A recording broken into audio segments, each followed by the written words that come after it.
ขายเพลงบนห้องโอ้ยโอ้ยได้ดูคือไก่ มันหินแตก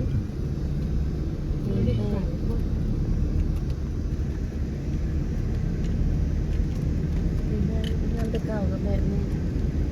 คล้ายๆกับแบบนี้นะนี่หลังใหญ่แล้วก็มีเสีย จะรีบมาบ้านต่อไปเงินกำตะลังอย่างเงี้ยเดี๋ยวในความเราเงินกำตะลังเนี่ย มันหินแตกเมือ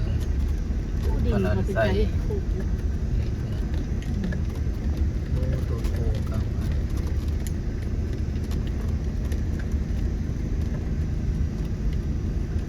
เมืองเขามีแต่หลังใหญ่ๆเนาะมีแต่แปด เขาต้องใส่จานเลยเนาะจะเป็นใส่ ใช่เนาะ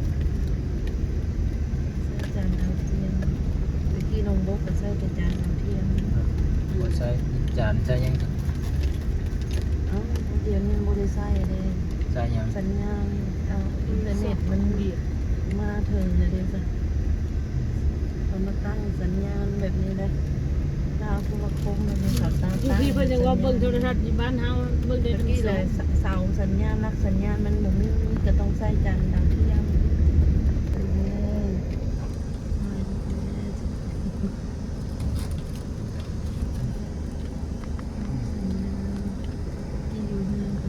บอกแบบนี้ก็บอกคำไว้มันได้เข็มจนไม่ขึ้นเข็มจนไม่ขึ้น โอ้น้ำเพิ่นก็มาขายอยู่ได้ไง โอ้นุ่นโอ้แปดโอ้ แม่ขายซิมมันคือคนน้อยมันมันมีจุ่มลาย เปิด เขาไปหน้าเมื่อเดย์ยังไงมา บ่มีคนมาทางนี้ได้ ตั้งเลย ที่ ทางดีไปโลดทางดี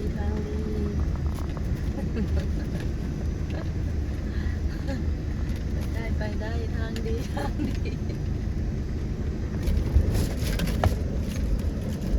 นี่หลังบังแต่ยังมีอยู่ มีอยู่พี่มีเราปูเฮือน บ้านเราก็มี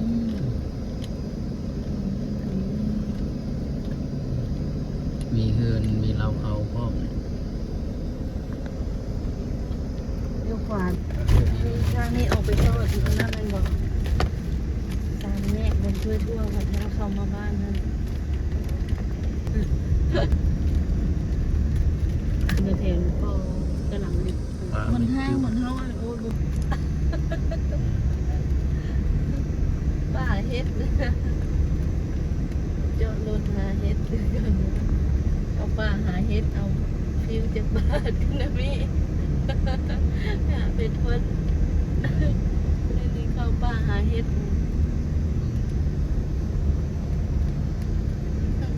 เมื่อภาษาเขาก็ประจำจังกูเพราะฉะนั้นคือเงินคนหลาย เงินคนลาย มันเล่าเขาปั่นเฮือนเนาะใหญ่ดี เขาหลาย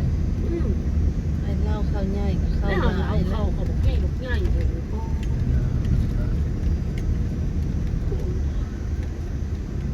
มีงานมี ขึ้นไปถึงเงินน่ะได้รับได้นะ ฮันเวียดอีกแล้ว อันเวียดแหละ เป็นฮันลาวสกุลคุณแล้ว เอาไปทางไหน ขวา ไปทาง นี่เฮือนหมูว่านี่คอนเบาๆเบา ถามบาทมึงดู ๆฮะ นี่บอก เออ เมื่อเราเห็ดอันชมเล่าอันนั้นไหน บนประเทศเตียงค่ะ ชมเล่าอัน ไม้อย่างนึงค่ะ เห็ดเฟอร์นิเจอร์ยุ่งเงินเรางามปกติแหละคันในเงินสร้าง เอาไม้เขาทาสีเรียบร้อย เพื่อสิแล้วได้เงินสร้าง โอ้แถวนี้เขาก็เห็ดเงินของก่อนเห็ดเงินมึงเงินบ้านโตเงินสร้าง เงินสร้างบอก เขา ว่า ก็เงินเงิน เด็กน้อย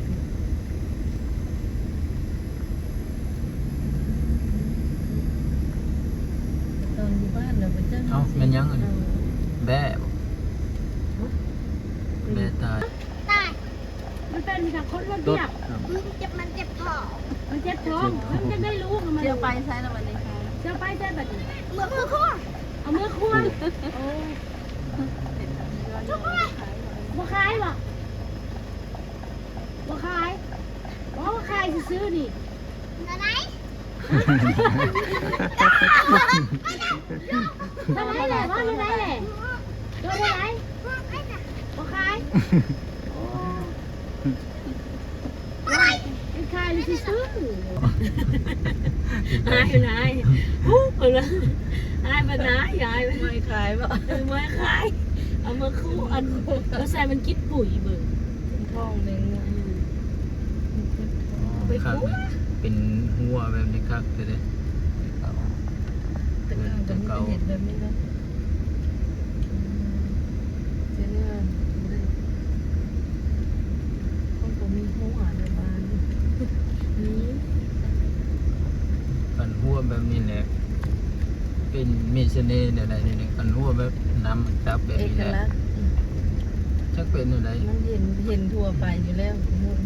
มันเป็นการแบบพัฒนา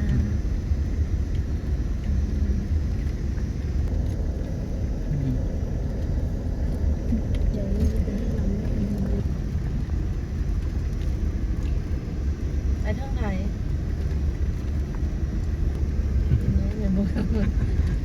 จำว่าอ้อมบ้านได้นี่ ไปแล้ว บ้านคนอ้อมบ้านเจ้าของนี่ยังไม่ได้เคยมานี่ มันเสาไม่ดูคุณไง เขาบ่มีเสาปูน เสาไม่ดูเขาก็เอาเสาอันน่าขี้เล็กค่ะ โมมีมากี่เล็กเลย บ่มีบ่ มันมีเสาปูน จะไม่ดูก็ไม่แดง ก็เดี๋ยวจะบ่มีเสาปูน มากี่เล็กมันบัวใหญ่บัวใหญ่คือทางเฮาใหญ่ เฮ็ดเลย แต่ เฮ็ เก่า ดแบบเพียงหน้าน้อยแบบทรงโมเดิร์นให้ยาย